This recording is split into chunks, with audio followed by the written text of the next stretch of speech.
Hey folks, Rick and Mike down at the lake today. Mike, the weather really cooled off. The fall is here now. We had to put on some more clothes. It was chilly this morning. It was. I wish I had my gloves with me, but that cooler air sure has turned the fish on. It turned the fish on. The water temperature is dropping, and it's getting about where you need it right now for good fall fishing.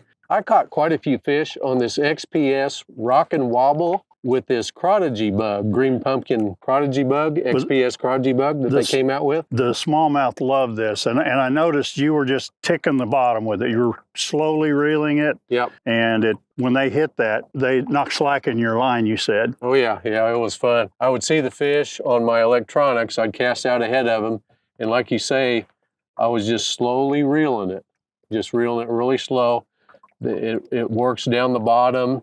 And with this rocking head, it makes the bait stick up and just kind of slowly, it imitates a crawdad. Crawdad bounce along the top of the rocks. And this bait's got really nice pinchers and appendages on it, and really impressed with it. First time I've used it. Since you're having to work that bait so slow, I asked you earlier what gear ratio, and you said you had a 6/8 to 1. Yeah, I've got that, as opposed to an 8 to 1. Right, 8.3 to 1. Yeah. The 6.8 to 1 gear ratio is a Johnny Morris Platinum reel, and it's got just the right gear ratio to reel it so slow. You don't keep it off the bottom by reeling too fast. Exactly. Yeah.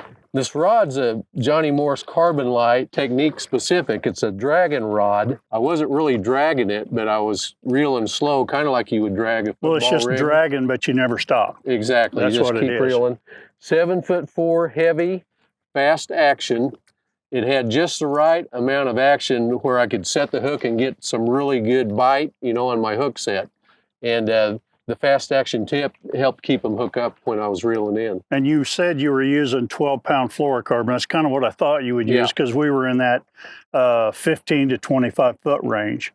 So if you use heavier line in that deeper water, it's going to lose contact with the bottom. Exactly, and it's got a half-ounce weight to it, so that 12-pound test allowed me to cast it pretty far. Yeah. I could cast it way ahead of them and then just reel it slowly up to the fish. And while you were catching them on that bottom bait, I was throwing this 2.8 max action speed shad with a 3/8 ounce tungsten head on it in the back of the boat, keeping it a foot or two off the bottom, because I noticed on the graph there was fish on the bottom, but there was also some about 5 foot off the bottom. Exactly. And I would reel it real slow, and then every once in a while I would stop and let it settle back down and do it again. And I caught several on that. You caught that really nice smallmouth on I did, yeah. What rod are you using with that? I'm using the Johnny Morris Platinum. This is a 7'4", the medium action.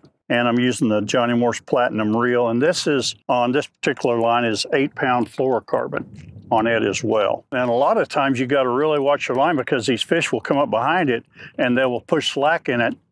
And then you won't feel it if you're not looking at your line. You'll just lose contact with the bait. Exactly. So a lot of them will do that. And we had great success today. Yeah, we had a good day. Let's go see if we can catch a few more. I'm ready. Yeah, exactly.